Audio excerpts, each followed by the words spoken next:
en nombre de la Asociación de Amigos de los Jardines del Buen Retiro. Si hay algo que preocupa a la asociación es la conservación de su patrimonio histórico y artístico del parque, hoy patrimonio mundial. También la restauración de sus monumentos y el protocolo de actuación para llevar a cabo las restauraciones. En definitiva, su mantenimiento. Para resolver hoy todas nuestras dudas y que nos aclare información, nos acompaña y contamos con la presencia de doña Mercedes Pérez Gallo, aparejadora, que fue jefa de la unidad del servicio técnico, de la unidad técnica de monumentos del Ayuntamiento de Madrid durante muchos años. Así es que va a pronunciar la conferencia titulada El Parque del Retiro, un patrimonio monumental a conservar. Pues deseando escucharla, le doy la bienvenida y le cedo la palabra. Muchas gracias. Bueno, primero, muchísimas gracias por la presentación. Sí quiero aclararles a todos ustedes que soy, en efecto, soy funcionaria del Ayuntamiento de Madrid durante 37 años. Estoy jubilada desde enero del 2020, vaya puntería, desde enero del 2020. Y de los 37 años, pues yo diría que la mayor parte de ellos he estado vinculada no a monumentos, sino a patrimonio histórico en general, a los departamentos de conservación de edificaciones del Ayuntamiento. Y sí, muchos de esos años directamente vinculada a la protección, a la conservación de los monumentos municipales. Yo quiero dar las gracias a Paloma Flores, que está por ahí, compañera municipal, que es quien me sugirió que viniera con la intención de que pasemos todos un buen rato, ojalá. Y lo que voy a tratar de transmitirles es una serie de experiencias sobre monumentos, sobre su carácter, sobre sus peculiaridades, pero sobre todo lo que les quiero transmitir es el profundo compromiso que yo he vivido durante estos años en el Ayuntamiento, entre los técnicos y entre los responsables de otro carácter, de otro nivel. Un nivel de compromiso, de profesionalidad, de conocimiento, de rigor, que me alegraría mucho que después de estos minutos pues pudieran ustedes sentir y confiar. Acabo de darme cuenta de que está aquí Javier, que he hablado antes con él, que sí ha tratado con nosotros, ¿verdad?, con el departamento, en determinadas ocasiones, con temas sobre monumentos. Voy a tratar de iniciar la exposición no directamente con los monumentos del Retiro, sino con una visión más general de lo que para los técnicos responsables supone el cuerpo de los monumentos municipales en su conjunto, no solo del Ayuntamiento de Madrid. Y después les comentaré una serie de cuestiones básicas sobre protocolos y técnicas que habitualmente utilizamos, y ya enseguida pasaré a explicarles con un cierto detalle un par de las intervenciones concretas en el Parque del Retiro, las ruinas de San Isidoro y Alfonso XII, donde fui parte de la dirección de los trabajos. Por lo tanto, si ustedes tienen posteriormente al final o durante la presentación alguna duda o alguna aclaración, pues espero poder contestar. De modo que al lío. Y por favor, lo primero, repito, muchas gracias. Y lo segundo, pues la comprensión que ustedes puedan. Estoy muy acostumbrada a dar, bueno, bastante acostumbrada a dar clase, pero no había pensado yo nunca en hablar del Retiro a los amigos del Retiro.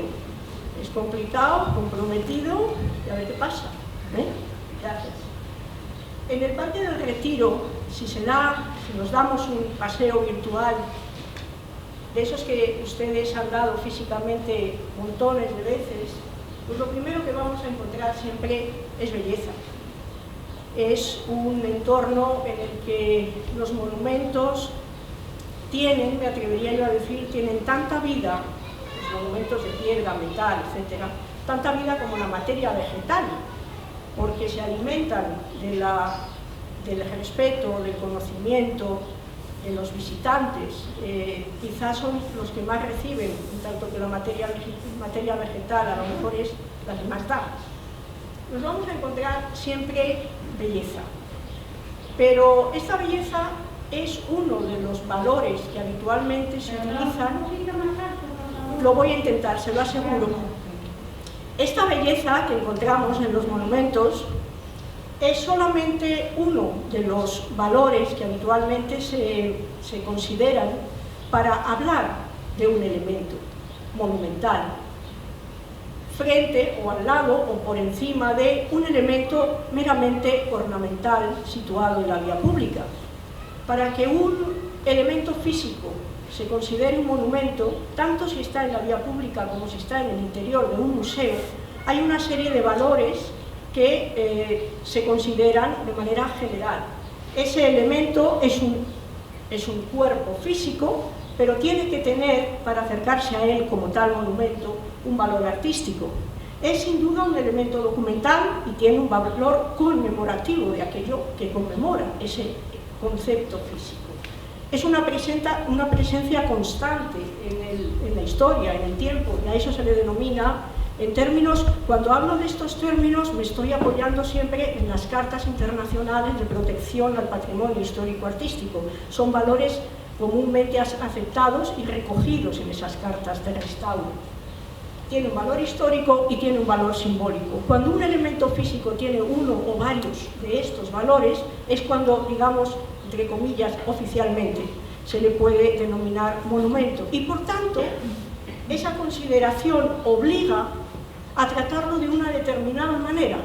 Porque claro, una vez que ya tenemos ese elemento en la vía pública o en los parques y jardines, esa presencia pública supone el reconocimiento de valores, de creencias, de afectos, de hechos históricos, de arte, de literatura. En el fondo, el conjunto de los monumentos de una ciudad forman parte, o más bien definen, una memoria social colectiva, una identidad de esa ciudad y sus habitantes. Ese aspecto de conjunto ha sido uno de los factores más comentados en el tema de la candidatura recientemente ganada del Patrimonio Mundial.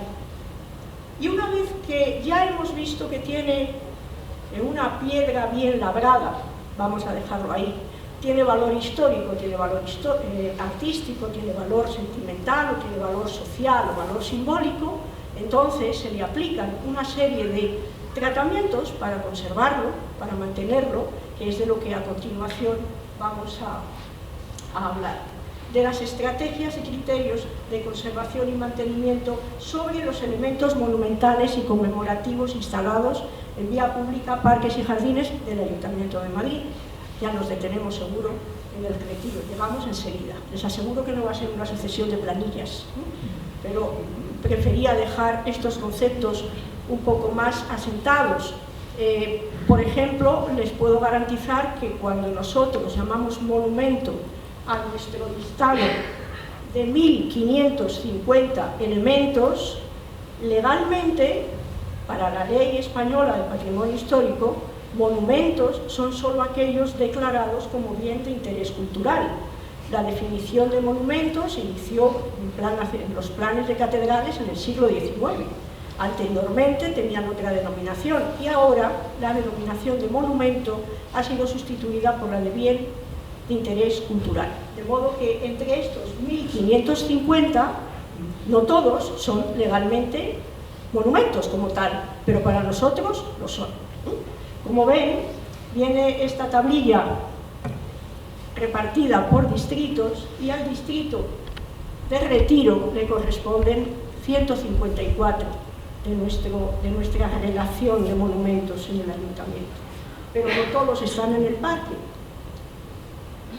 Antes de detenernos en los del parque, sí que quiero hacer una parada en esta planita, porque cuando me han presentado, y generalmente se habla de restauración, de monumentos.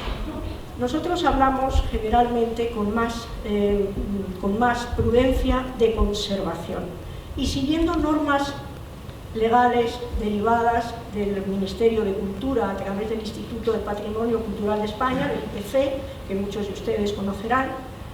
La conservación, definida como tal, tiene tres aspectos secuenciales, digamos.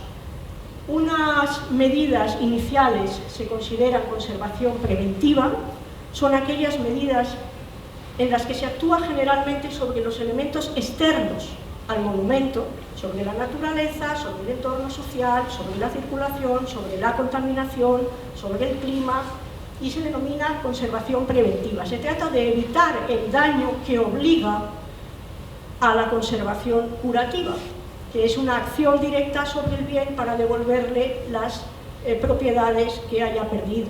Lo cual no quiere decir que cuando llegamos al punto de restauración de un monumento se haya fallado en el anterior paso. Sencillamente es que el tiempo lo demanda o las circunstancias de cualquier tipo.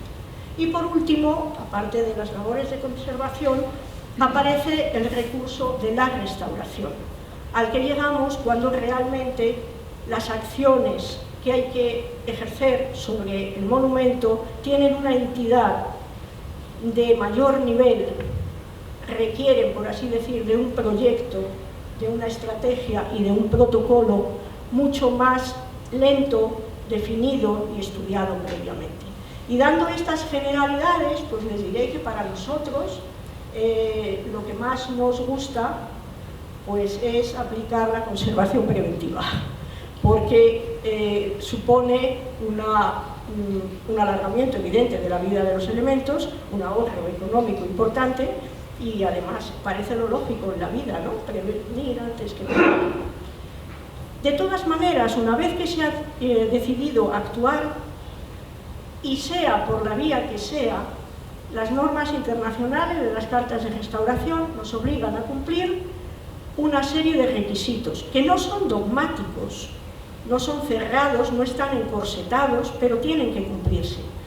Los leo muy deprisa para que tengamos simplemente una idea. Todo esto, por supuesto, si ustedes quieren alguna aclaración, pues con mucho gusto en otro ámbito. La mínima intervención supone que para devolver a un bien sus características primigenias o de las que partimos cuando iniciamos los trabajos, la intervención debe ser la mínima posible. Utilizar siempre materiales compatibles con su naturaleza, importantísimo. Las mezclas de materiales y sus diferentes características físicas son origen de muchos males posteriores. Que sea identificable, y cuando yo le digo a mis alumnos, cuidado, identificable para una visión conocedora, es decir, que si yo veo con mucho detenimiento las juntas, no nos vamos a ir a la calle, de esta biblioteca en la que también participé, si ustedes ven los paramentos del pasillo, la mirada experta nota enseguida, no tan experta, nota enseguida que eso no es un ladrillo, es un revoco de cal, que finge ladrillo, pero es un revoco de cal. Claro, si entendemos por identificable como restauración colocar una chapa de acero corten, pues no, o sea, no se trata de que sea identificable para cualquiera que pase por la calle de lejos, sino que sea identificable para el ojo experto. Prudencia en estas cuestiones de identificar lo nuevo, prudencia para evitar, en fin, choques visuales nada agradables. Que sea reversible. Se trata de incorporar elementos que en un momento determinado, si se ve que dañan, se puedan retirar. Que no estén de una manera íntima ligada al elemento original. Que la documentación, esto es importantísimo, que la documentación tras la intervención sea completa, extensa, relacione conceptos, no abunde en la paja, y sirva para que el siguiente que tiene que venir a intervenir sobre él, o los estudiosos del elemento, puedan comprender perfectamente qué se ha hecho y por qué, y por lo tanto poder corregir los errores que se hayan podido cometer. La difusión es importantísima, la difusión ciudadana tras una intervención, porque genera respeto. Y el respeto es una de nuestras mayores armas contra uno de nuestros mayores males, que es el vandalismo. Hemos comprobado sobradamente durante muchos años que cuando un elemento monumental se actúa sobre él, se coloca primero un andamiaje, se explica qué se va a hacer. Yo no voy a hacer de buenismo, ¿verdad? Pero les puedo asegurar que el nivel de vandalismo durante los tiempos inmediatos o más amplios que inmediatos a esa intervención desciende de una manera intensísima. En el Retiro tenemos algún ejemplo que vamos a comentar enseguida. Y por último, bueno, esto es un dato técnico, pero en el año 2000 ya la Carta de Cracovia insistió en un aspecto, en uno de los aspectos que más nos gustan a los técnicos, que es la conservación preventiva y sobre todo la obligación, ya no es una sugerencia, ya es una obligación para los gobiernos y por eso, entre otras cosas, se plantean después las declaraciones de bien de interés cultural, de bien patrimonial, porque se cumplen los preceptos registrados en las cartas internacionales. Que los materiales y las técnicas utilizadas sean, en lo posible, tradicionales. Y dado este barniz que les habrá ocurrido una barbaridad, pues ahora corro ya para llegar a lo que interesa. El primer aspecto del primer nivel que hemos comentado de la conservación es la de carácter preventivo y supone básicamente actuar sobre el origen de los problemas y generalmente en factores externos al elemento.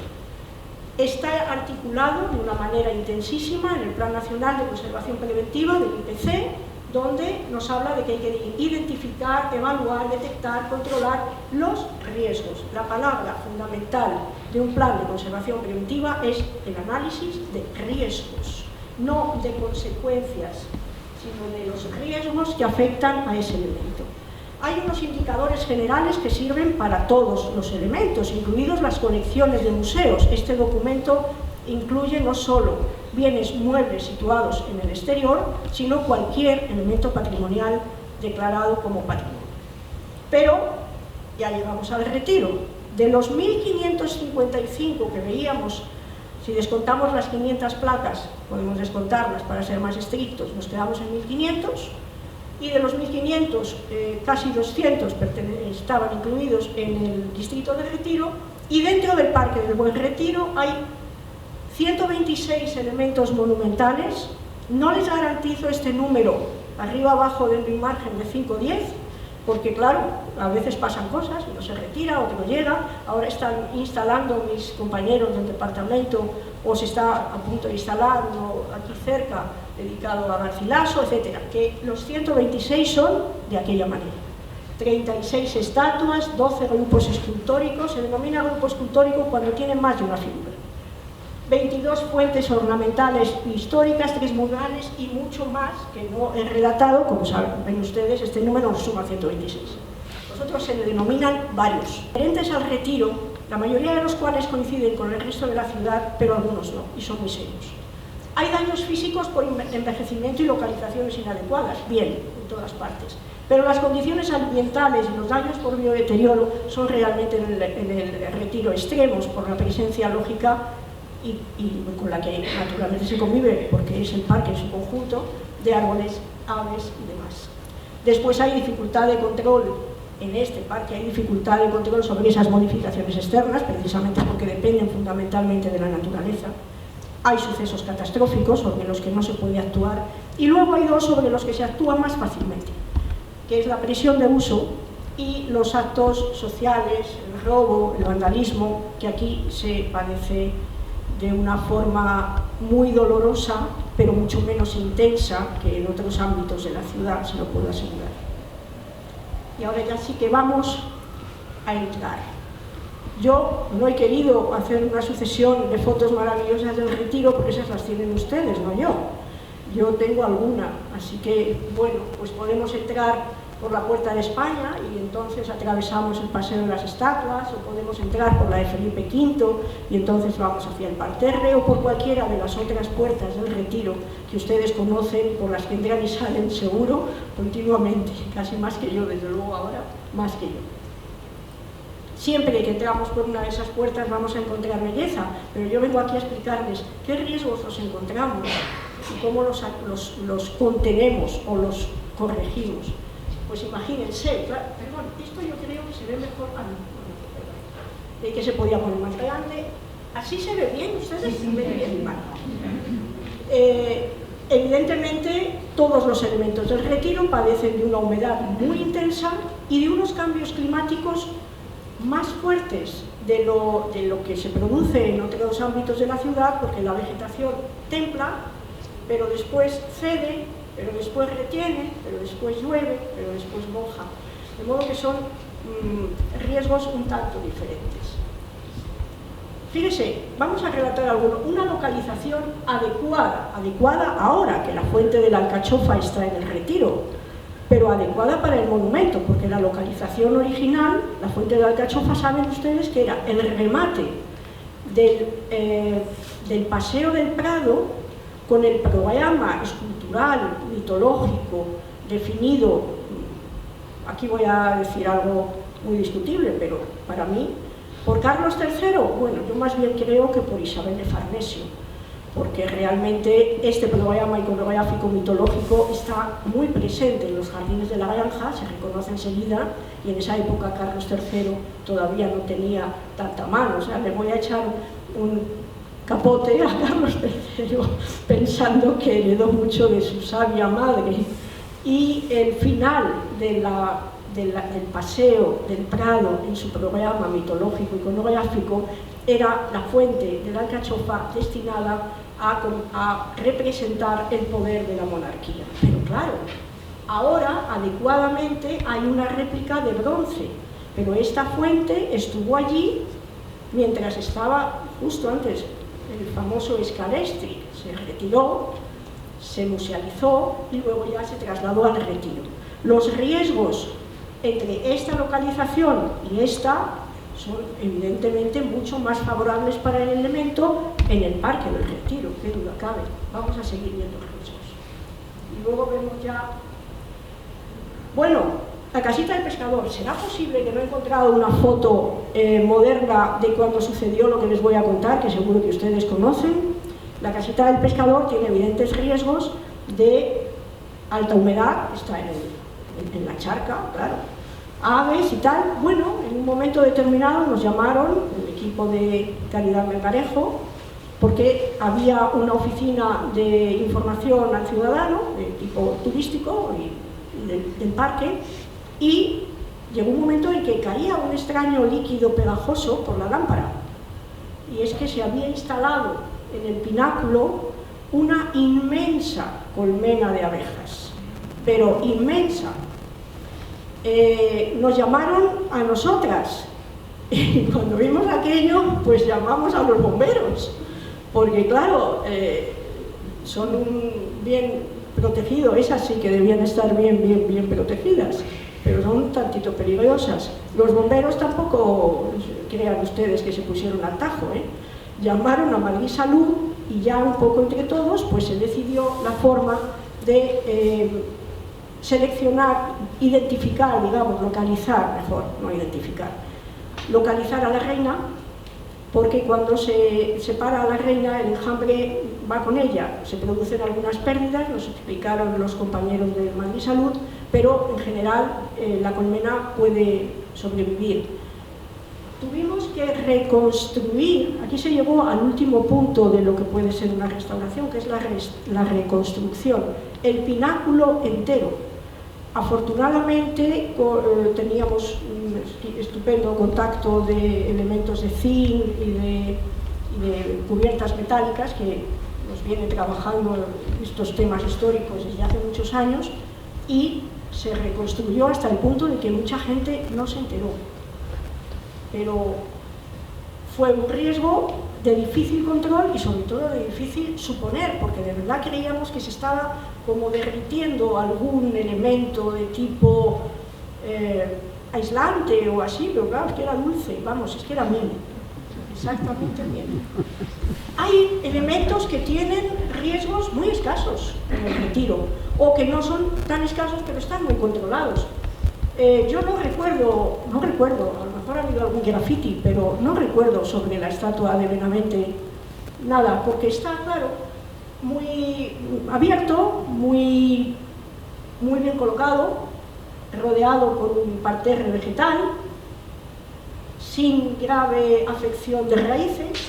¿Y qué decir de nuestros leones? Pues es que el hecho de que la biblioteca se instalara, porque antes ya conocen ustedes que eran los restos de la antigua Casa de Fieras, por supuesto, yo no voy a hablar de historia de Retiro, a quien sabe más que yo, y además lo que quiero es aprender, Javier. Esto era la antigua Casa de Fieras del Retiro, posteriormente oficinas de la Junta Municipal de Retiro y posteriormente nada.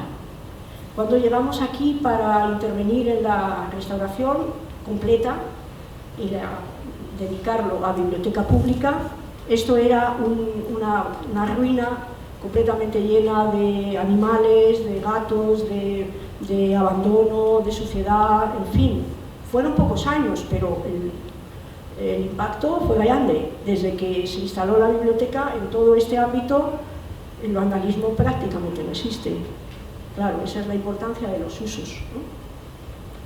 Pero hay algunos, hemos visto riesgos escasos, riesgos por mala colocación, riesgos, hay alguno que se lleva todos los riesgos. Y vamos a empezar por él para ver qué pudimos hacer. Se trata de la denominada ermita de San Isidoro, colocada aquí cerca, como ustedes saben, restos de la ermita de San Isidoro, en realidad restos de una ermita dedicada a San Pelayo, ahora lo vemos, que ya en 1852, no se puede saber exactamente la fecha de este grabado, porque forma parte de la colección Monumentos Arquitectónicos de España, de la Real Calcografía, y esta colección estuvo viva, digamos, haciéndose entre 1856 y 1882. Entonces, en estas fechas, el estado de la ermita en Ávila, a las afueras de Ávila, era este. Y claro, llegó lo que llegó. Aquí les he hecho un pequeñísimo relato de su historia, pues desde el siglo X, como ermita de San Pelayo. Las dataciones obviamente pueden diferir entre unos autores y otros. Nosotros, para hacer las memorias históricas de los proyectos, tratamos de ir a los documentos oficiales del Palacio Real, de Patrimonio, de Bellas Artes de San Fernando y, en segunda instancia, a las tesis doctorales, porque ellos han ido antes a todas estas fuentes, por lo general. Bueno, se adaptó al templo románico, una ermita prerrománica, en el siglo XII aproximadamente, siglos XI-XII, a San Isidoro, fue parroquia hasta el siglo XVI y su ruina se inició en 1854, que, como pueden ver ustedes, supuso el levantamiento de los planos por Francisco Aznar, precisamente para la colección de monumentos arquitectónicos de España.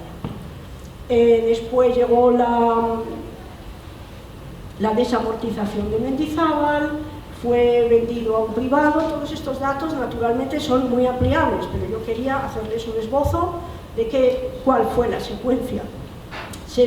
Lo compró el Estado, se quiso colocar en el Museo Arqueológico, hubo comentarios sobre que desvirtuaba la fachada del Museo Arqueológico y no se llegó a montar del todo, pero se desmontó lo que se había montado.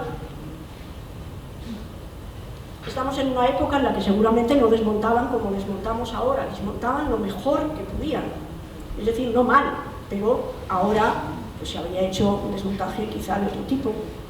En 1896 se cedió al ayuntamiento, en 1916 aquí se intentó, en 1916 ya se intentó restaurar, hay documentos interesantísimos de la época, pero por problemas sobre todo presupuestarios al parecer se desestimó. Y en 1998 se hizo un proyecto interesantísimo con una muy intensa restauración, con los medios de esos años, que son realmente muy parecidos a los que tenemos ahora, no son tan distantes, y se dio, hablando de riesgos, algo que antes no se había percibido.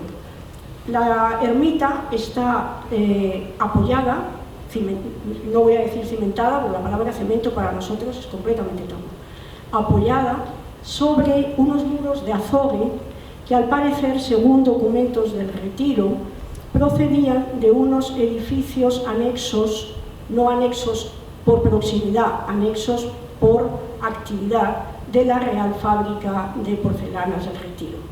No estaban próximos, evidentemente, pero eran edificios en los que se hacían labores destinados al mantenimiento de la fábrica de porcelanas del Retiro.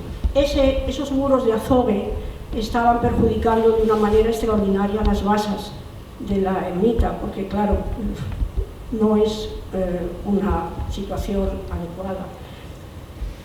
Ya entonces se documentaron una gran cantidad de morteros de cemento entre los sillares de piedra que eran absolutamente inadecuados. El cemento, lo digo y seguramente aquí lo saben ustedes, pero en fin, el cemento es un invento químico, es una patente química del siglo XIX, 1820 los primeros, en 1850 ya la patente por lo visto más parecida al actual clinker. El denominado cemento anterior no es cemento, es cal. Todas las estructuras históricas del mundo anterior a 1800 y pico, cuando apareció la mezcla de cales y sobre todo arcillas, el mortero utilizado era mortero de cal. La cal es piedra que se convierte en piedra después de ser quemada a una temperatura altísima, enfriada, molida, etc. De modo que cuando un sillar de piedra se une a otro sillar de piedra con cal, lo único que tenemos ahí es un conjunto de piedra. Pero si se coloca cemento, lo que tenemos es un compuesto químico que en el encuentro con el agua produce una presencia de sales, nosotros decimos migran las sales hacia el exterior, deteriorando de una manera intensísima la piedra. Luego vamos a ver imágenes espectaculares. Entonces, nosotros no decimos nunca cemento, decimos mortero de cal para evitar que alguien pueda venir por el saquito, por error, evidentemente. Ya en 1998, ¿qué pasa cuando llegamos a un elemento que están unidos sus sillares con cemento? Pues que no se puede quitar, porque muchas veces quitarlo del todo puede ser la destrucción. ¿Qué se hace? Eliminar la mayor parte posible para evitar que la nidificación de sales se favorezca por la cercanía al exterior. Es lo más que podemos hacer. Y retacar con cal, naturalmente. Esta es una postal del siglo XIX, que conocerán casi todos ustedes, y esto era, el estado, como ven ustedes, hay mucha materia perdida, hay mucha labra desaparecida, pero lo que más llama la atención es la pérdida de volúmenes por erosión. El aspecto, cuando nosotros llegamos, pues era este. Yo creo que me tengo que dar un poco más de prisa. Las normas dicen en las clases que la cosa va a diapositiva por minuto. 1 hora, 60 diapositivas. Pero yo eso nunca lo he conseguido porque explico y entonces tardo. Bien, ¿cuáles eran los riesgos de este elemento? Pues evidentemente uno de ellos, grandísimo, era la presencia de vegetación muy cercana, que en su momento no había estado tan cercana, por el crecimiento natural de la vegetación y también por la falta de control de algunas pequeñas especies que aparecen y que es una plantita y si no te vas dando cuenta, en nada la plantita puede contigo y con esta puede. Fíjense que la vegetación había provocado ya roturas, no sé si lo estoy haciendo bien o no, bueno, había provocado ya roturas de sillares que vamos a ver después detenidamente y las raíces aparecían. Otro de los riesgos importantísimos era el vandalismo. Era uno de los elementos del retiro más vandalizado. No había lunes que no tuviera que venir el equipo de limpieza. Voy a hacer aquí un paréntesis ante la palabra limpieza, ustedes me perdonarán. Muchas veces se achacaba que se limpiaban poco los monumentos. La limpieza es uno de las operaciones más peligrosas para un monumento. La limpieza es necesaria, por supuesto, partamos de ahí. La limpieza prácticamente incumple todos esos requisitos de los que hablábamos antes sobre los monumentos. Y el primero es que es irreversible. Cuando se limpia, no se limpia solamente lo que se ha manchado, sino una buena parte del elemento. Y si se limpia todas las semanas, es la mayor agresión que se le puede hacer. Pero claro, el vandalismo por graffiti exige limpieza inmediata para evitar el efecto llamada. Inmediato es inmediato. Había veces que se pintaba y posteriormente se pintaba otra vez y había que ir al día siguiente. Y eso es un daño absolutamente irreparable.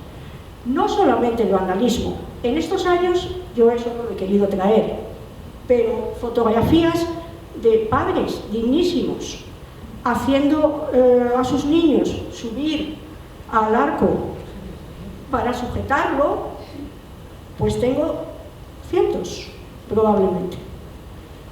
Y bueno, botellas, de todo. Pero también vamos advirtiendo aquí ya algunos daños, ¿eh? Hay un musgo, hay unos mohos, hay una superficie, vamos a acelerar.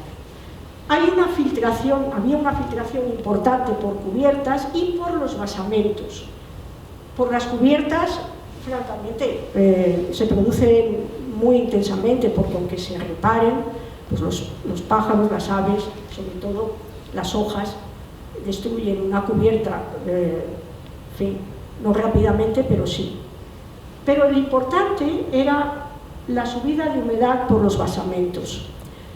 Se hizo un análisis y un proyecto muy detenido y muy estudiado. Hay quien dice que un proyecto debe durar el mismo tiempo en estudios, redacción, que la ejecución de la obra. Si nos vamos a un aeropuerto que a lo mejor tarda 2 años en edificarse, en construirse, pues hombre, se tendría que decir que el proyecto tendría que haber durado 2 años. Pues sí, seguramente. Y en monumentos, desde luego. Una intervención inmediata de urgencia requiere una llamada, sí, a la contrata para que vaya, y una presencia de un técnico, claro, pero también requiere que antes tengas un protocolo marcado de lo que hay que hacer y cómo y cuándo, ¿no? Bueno, pues aquí dedicamos muchísimo tiempo a la definición del protocolo de restauración intenso. Fuimos por secuencias, localizando el origen de los daños y atacando el origen y no el elemento. De modo que para solucionar, y definimos naturalmente una secuencia de objetivos. El primero era la disminución del aporte de aguas por el basamento y la cubierta. Después, la disminución de contaminación medioambiental, la eliminación viable, ya les he dicho, de morteros de cemento, la viable, la que no destruyera, una seguridad estructural, porque ahora verán la cantidad de piezas que estaban en riesgo de caída, el sellado de grietas y fisuras y, claro, esto son los restos de una ermita. Hubo una idea muy bonita en el ayuntamiento de un técnico compañero, Javier Aguilera, genial arquitecto y grandísima persona y amante del retiro a tope, que había, y por cierto, director, control de ejecución de este edificio junto conmigo, un hombre extraordinario, que propuso con gran sensibilidad marcar sobre el suelo la planta original de la ermita con una diferenciación física, visual. Claro, es que está la noria, es que la noria invade en gran parte lo que el ámbito de la ermita ocupaba, de la ermita en Ávila, quiero decir. Y entonces lo que exigía esta intervención era incorporar los deterioros de la noria a nuestro proyecto. Lo primero que se hizo fue hacer una limpieza con agua nebulizada, controlada y un ajuste de los mapas de daños. No se veían bien los daños debajo de tanto musgo, de tanta contaminación biológica. La limpieza es algo que se debe hacer siempre cuando no va a haber gran diferencia térmica entre el día y la noche. Una limpieza por graffiti el 23 de diciembre es heladicidad segura del elemento. La hacemos, claro, pero por los poros entra agua que con la helada de la noche rompen la piedra, es de cajón. De modo que es muy importante en los proyectos de restauración ajustar los plazos de ejecución y tratar de que ninguna actuación se vea perjudicada por la alta temperatura o baja temperatura, o lo que es peor, por la diferencia entre el día y la noche. Aquí tuvimos, esto es difícil a veces, conjugar las necesidades climatológicas con la tramitación económico-administrativa a veces se complica, pero aquí fue una coordinación muy adecuada. Según se iban analizando los daños, se iban haciendo controles de limpieza. Esto es un testigo de limpieza que siempre se deja. estaba así. Claro, cuando se ve en conjunto durante muchos días seguidos, cuando ya empiezas a limpiar, pues este es un testigo de limpieza de los sillares. Había roturas, es que yo no sé si a esa distancia pueden ustedes apreciar aquí una grieta que posteriormente aquí está cerrada con mortero de cal. Una de las operaciones más importantes en la restauración de un elemento de piedra es la eliminación de grietas y fisuras, por lo que les he comentado. Por esas grietas y fisuras penetra el agua, penetran las raíces, pero sobre todo el agua del ambiente. Esa noche hiela y esta pieza colapsa y rompe por el punto más débil, de modo que el sellado de las fisuras es fundamental. Van a ver después esto aquí a una persona que les voy a presentar virtualmente, claro. Para eliminar las aguas de cimentación, de su base, naturalmente lo que se decidió, conociendo ya la existencia de estos apoyos de azogue que están bajo todo el entorno del monumento, pues se hizo un drenaje perimetral que condujera las aguas de lluvia y de riego también por una cota más baja de lo que es propiamente el elemento monumental y que fueran conducidas a la red de evacuación habitual del retiro. Razón por la cual ahora ustedes ya no ven esos musguitos tan románticos de la ruina romántica, que es muy respetable, ¿eh? Lo que sucede es que perjudica, porque hay un drenaje que lo impide. Naturalmente se reparó toda la cubierta, no era elegido fotografías en las que se viera claramente el daño, pero el daño no era catastrófico. Para que se hagan una idea, utilizamos 80 tejas. 80 tejas nuevas es poco en un elemento de ese tamaño. Esto no era todo, la foto está seleccionada con voluntad de que lo vean. Perdón, pero es que me sé. De modo que ya teníamos controladas las aguas por cubierta y por subsuelo. Y ahora pasamos a las pequeñas consolidaciones puntuales de elementos que o bien estaban en riesgo de caída o bien su anterior colapso producía digamos, un desnudo de la piedra que favorecía su degradación, de modo que fueron consolidadas y aplicado un tratamiento consolidante a base siempre de mortero de cal. Y estas pues son muy difíciles de ver, pero la mayoría de ellas están en coronación de cubierta. También hay muchas donde se habían producido los daños por raíces. Yo les aconsejo, seguro que han ido despacito un montón de veces, pero en fin. Y decidimos integrar la noria, que fíjense en qué estado estaba. Voy a correr. Me paran cuando quieran, pues sí, voy muy deprisa. Había también hicimos un análisis de patología y un mapa de daños. Y se empezó a retirar en lo posible los morteros que ahí no hacen tanto daño porque no es piedra sino ladrillo, pero que deben retirarse en lo posible, y se retacaron con mortero de cal. Las grietas, como siempre, se manifiestan primero porque hay rotura y luego porque a los lados suele haber musgo, suele haber colonización biológica. Miren. Este es el estado después de eliminar los cementos que considerábamos viable eliminar, y no más, para no poner en riesgo el elemento. Y este es el proceso, el proceso de retacado con mortero de cal. Esta señora que ven ustedes aquí, junto con todos los demás compañeros, es una de las pocas maestros canteros que hay en Galicia. Se llama Sandra y yo la conocí en los trabajos del Pórtico de la Gloria, en una de las visitas que habitualmente hacemos a otros compañeros que están haciendo cosas interesantes en otros lugares. Y esta mujer es una trabajadora extraordinaria, delicada, intensa, sensible y una profesional magnífica. Pasó después inmediatamente esta es una obra posterior. Había estado antes ayudándonos con Alfonso XII, ahora lo verán. El trabajo que hizo fue excelente.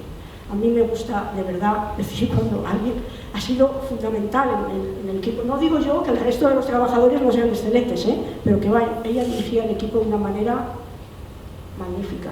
Como ven, aquí puede observarse naturalmente, al poco tiempo ya este drenaje no se ve, primero porque se tapa con arena propia del lugar, y luego porque la propia sociedad ambiental lo tapa. Estas fotos están hechas a poco.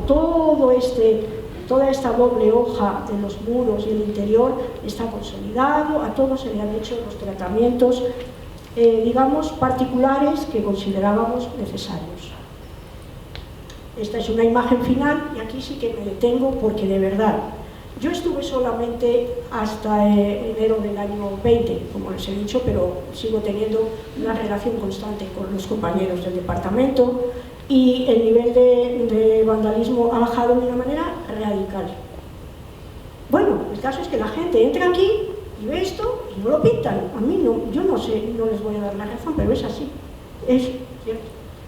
Esas son imágenes finales. Nos faltaba, que ahora se ha hecho algo más, de protección física, de difusión, de conocimiento del elemento y de separar físicamente.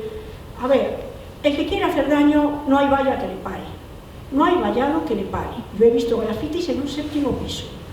Si le dicen que se suba para limpiar el balcón, no se sube por muchos miles de euros, pero para pintar sí. No me explico cómo, pero el hecho es que no se puede poner, cuando se dice ponerle una valla, no, si es que vas a saltar la valla. Vámonos al embarcadero del lago, y donde estaba el embarcadero, pues ahora tenemos esto. Bueno, ahora no. Desde 1922 exactamente. Esta es la planta del monumento Alfonso XII y este es el monumento una vez ya intervenido. Voy a correr. Les he puesto una serie de hitos breves del monumento Alfonso XII, pero simplemente con decir que la iniciativa oficial fue en 1886, que la primera piedra fue en 1902 y que se inauguró en 1922, ya les da a ustedes una idea de la entidad del proyecto y de su duración, tanto presupuestaria como... Sí que quiero hacer un comentario sobre el proyecto, porque aquí dice que hubo unas bases de un concurso y su resolución en 1901, y su resolución al arquitecto José Gallásés y Riera. Las bases del concurso eran el sueño de cualquier técnico, o proyectista o autor de proyecto, porque se decía, poco más o menos, en una página, se erigirá un monumento ecuestre al rey Alfonso XII en su figura de pacificador. Voy a exagerar. Y nada más. No, se decían algunas pequeñeces más, pero no se exigía ni tipología, ni emplazamiento, ni coste, ni duración, ni nada. Entonces se presentaron proyectos sumamente dispares. Pero el de José Gallásés y Riera tenía una característica especialísima, y era la ubicación. El Parque del Retiro en primer lugar y el lago, porque en uno de los textos, bueno, en uno de sus textos preparatorios del proyecto se manifiesta la conveniencia de un espejo que duplique la simbología no sería la palabra, de la monarquía. Y eso fue lo que decidió el emplazamiento y el gran número de artistas, escultores, canteros, etcétera, que se proponían ya en el proyecto. Eso fue lo definitivo para la adjudicación a José Gallásés. Y una vez que se adjudicó, bueno, olvidémonos ya de la historia y pasemos a lo que hicimos nosotros. Se hizo una evaluación de riesgos. Como siempre, el primer problema y el grandísimo problema de este monumento es precisamente su ubicación. Su ubicación unido a la elección de su piedra. Tiene una basamenta de granito, de Guadarrama, fuerte, resistente, robusta, capaz de aguantar lo que haga falta. Pero para que se obtuviera la labra de la calidad que querían y del reconocimiento simbólico que querían manifestar en esas esculturas, la única piedra viable era la caliza, porque, salvo los gallegos en el siglo XII, pues nadie ha conseguido igualar el detalle de la labra en caliza en granito. Así que la decisión fue colocar piedra caliza absolutamente negativa, absolutamente inadecuada, mejor dicho, para un entorno como el Retiro y para una proximidad como el lago. La caliza no tiene esa resistencia a la intemperie, pero bueno, ellos hicieron un magnífico monumento, pero a lo largo de los años lo que nos hemos ido encontrando, aparte de otras intervenciones anteriores, fue que en 1998-2000 ya compañeros que entonces estaban en el departamento, yo en aquel momento estaba en otro, hicieron una restauración muy intensa en la que fueron descubriendo cosas que después nos transmitieron, porque el proyecto estaba muy documentado, que cuando llegamos en el 2016-17, pues la palabra que nos dirigió todo el trabajo fue prudencia, aprovechando que era una de los valores reflejados en el monumento. No se debía decir miedo, eso nunca, pero prudencia toda la posible. El monumento no es débil, es frágil, es sensible, lo van a ir viendo. Y en virtud de aquello, pues se decidió hacer una intervención muy secuenciada y en la que cada paso estuviese apoyado, como siempre, por pruebas de laboratorio intensas y no se pasara a la siguiente sin tener una sensación positiva de lo que se iba haciendo, porque ahora van a ver ustedes cuáles eran los riesgos reales del asunto. Así que en 2016 se empezó a andamiar el módulo norte y se trabajó intensamente en el interior de la Torre Mirador, que básicamente tenía un problema de humedades, y las humedades tenían una solución tan sencilla, entre comillas, tan sencilla, tan elemental como ventilar.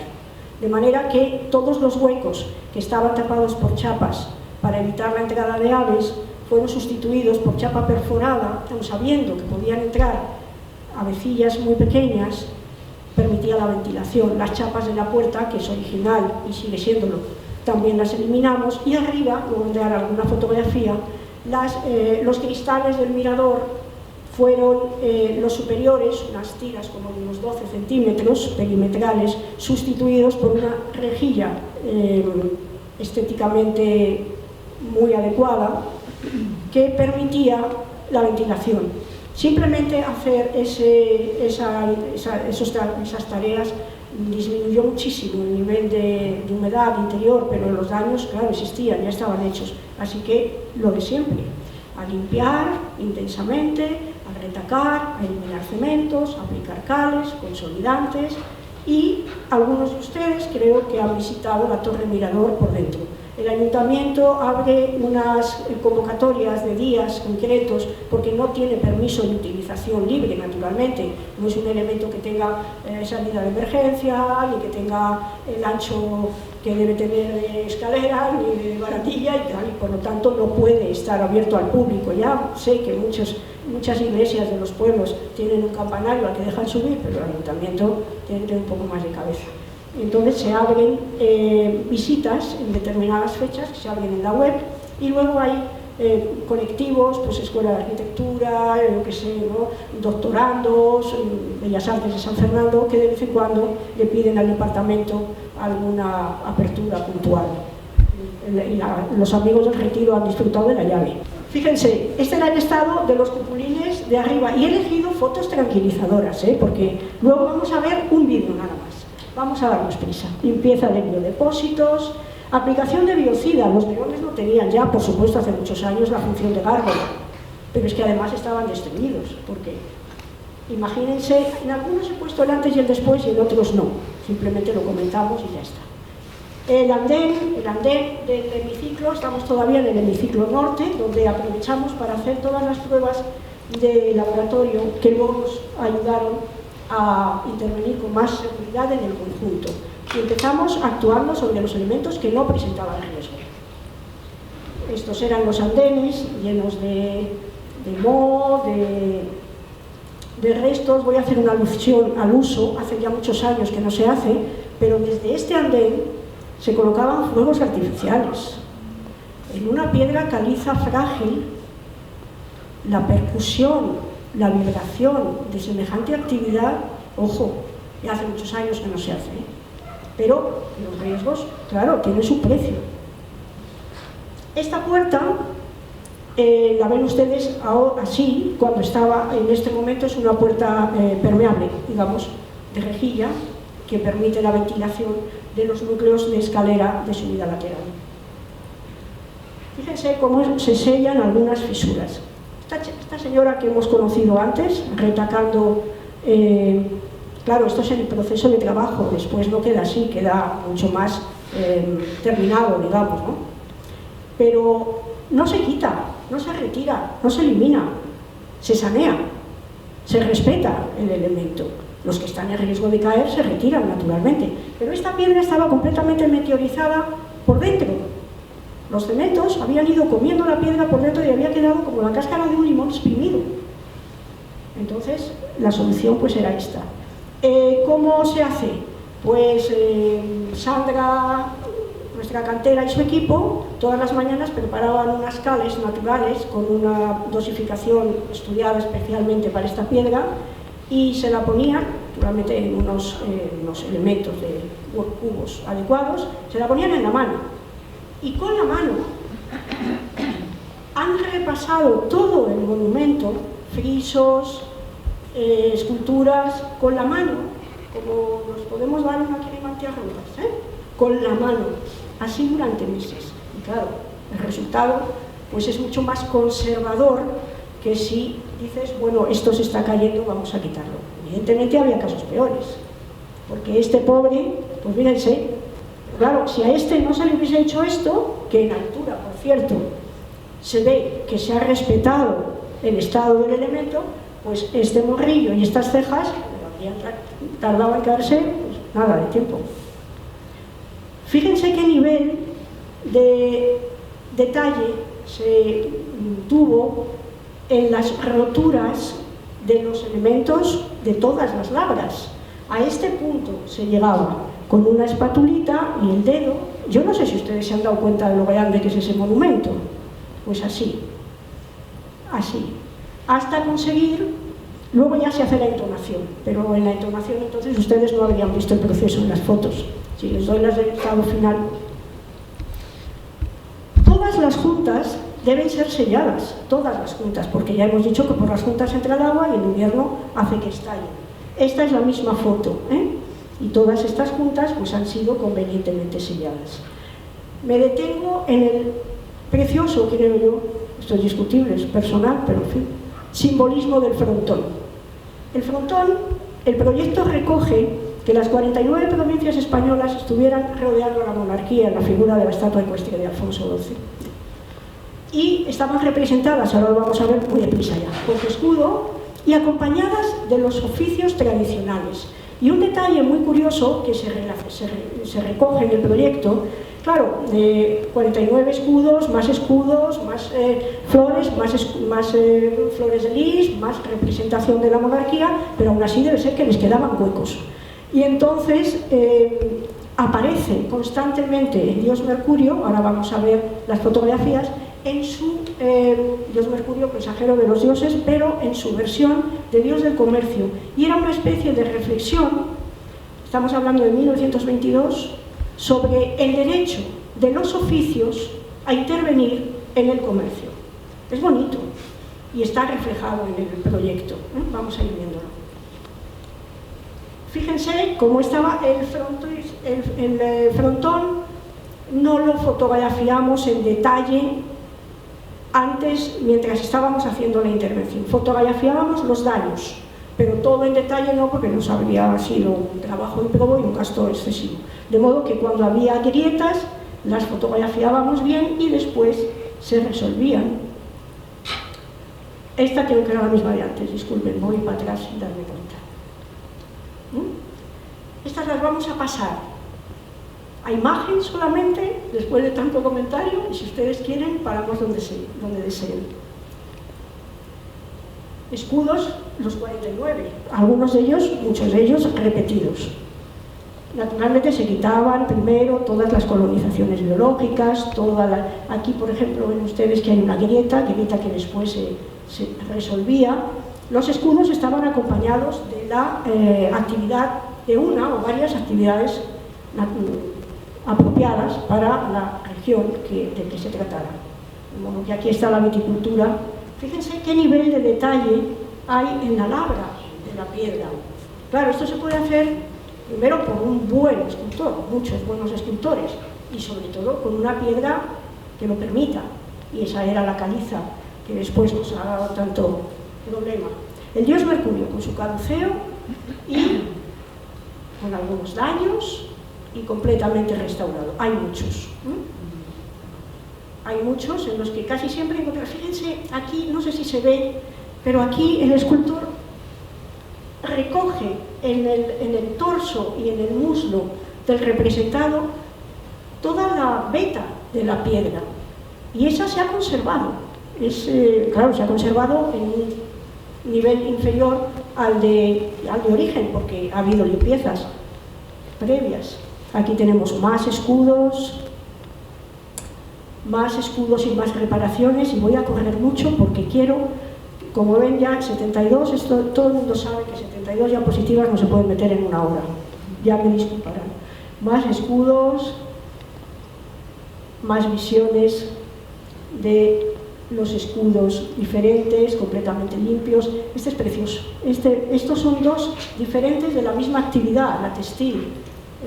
Hay un uso y una persona hilando, que no es una rueca, es un uso, hilo para lino, es de suponer, porque la provincia que había cerca era una gallega. Y en la parte baja, pues igualmente las calizas estaban completamente degalladadas, y una vez limpias, se recuperan con mortero de cal. Vamos a ir a la torre y vamos a subir al caballo.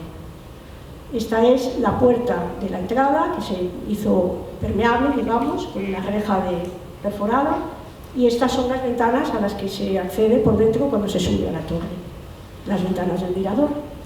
Fíjense ustedes qué estado presentaba una de las esculturas. No tengo que recordar que por ahí debajo pasa gente. No se caían porque había cosidos anteriores, uniones metálicas anteriores, pero claro, lo que se ha hecho es consolidar estructuralmente todos los elementos que estaban en riesgo de desplome o de colapso, y los que no producían desplome o colapso, pero lo estaban avanzando, porque estas grietas de aquí ya prometen ruptura en 1 o 2 inviernos, o 10, pero lo mejor es, una vez que has puesto semejante andamio, a por ello, ¿no?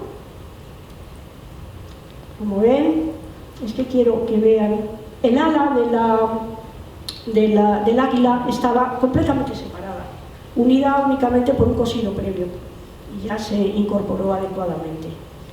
Claro, las limpiezas son selectivas, no se limpia igual una base de granito que una columnata de granito también, o un frontis de caliza.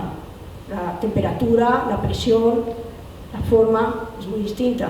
En ocasiones muchos elementos no se limpian con agua, se limpian con papetas, que son como clines, por decirlo de una manera, son tejidos que se impregnan de un determinado producto adecuado al origen de la suciedad y que se elimina por absorción. Y en ocasiones hay que quitar los biodepósitos con pala. Pero nos vamos a subir al caballo. Fíjense el momento de la colocación, las fechas de la colocación de la estructura ecuestre, los tamaños es de suponer, Benlliure.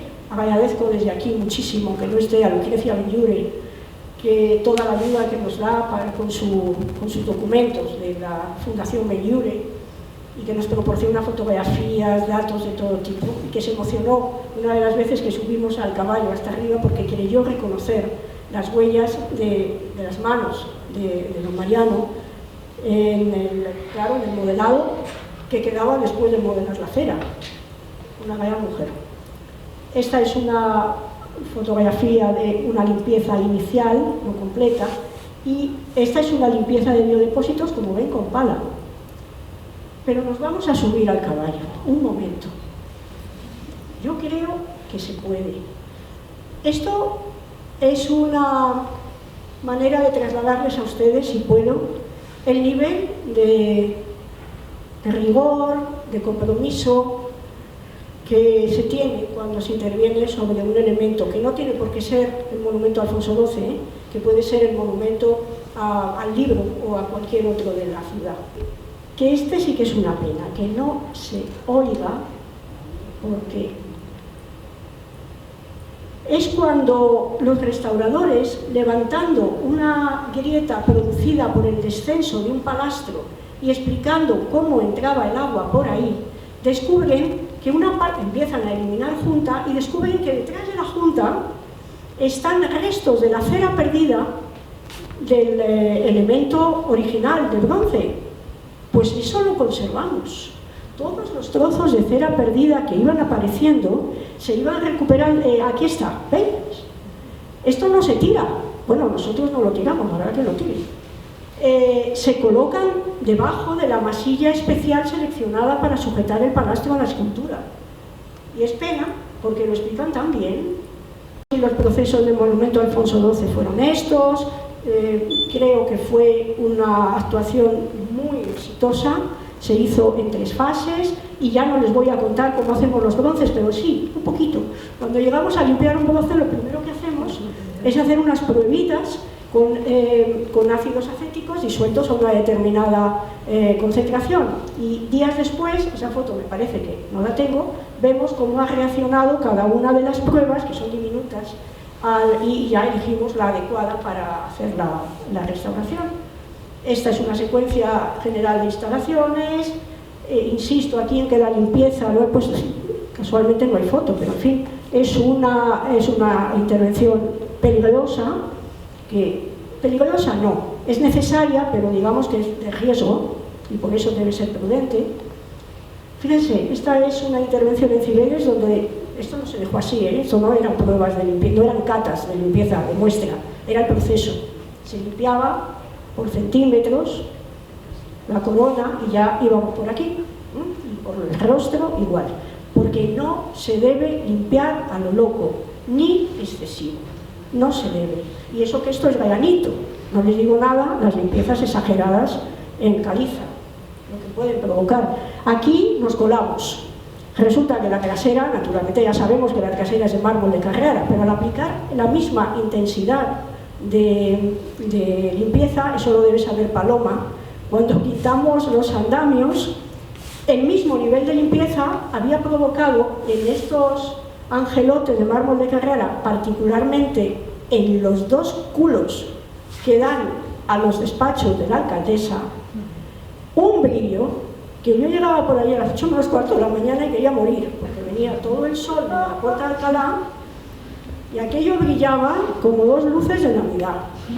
La verdad es que duró poco, enseguida, gracias a Dios, la contaminación nos ayudó, pero estuvimos dudando un poco de caramba. Y era porque, claro, la porosidad y el tipo de material, y la diferencia era mínima en el tratamiento, pero en el resultado, qué barbaridad. Es un problema gravísimo. Los vandalismos que exigen limpieza inmediata. Esto no es el retiro, esta es la base del monumento a Daoiz y Velarde en la plaza del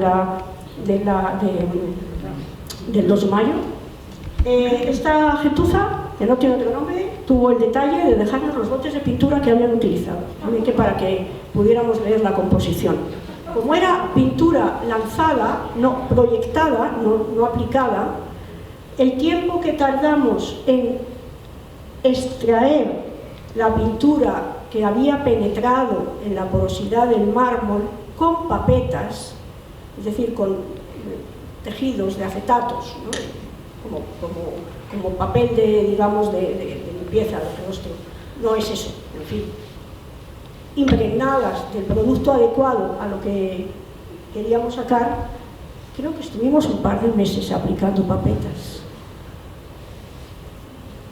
En fin. Perdón, ya nada. Miren que bajo, hay tratamiento. Es que esto ya, y que nada. Que muchísimas gracias. Que se lo agradezco mucho y que yo me callo. Si quieres...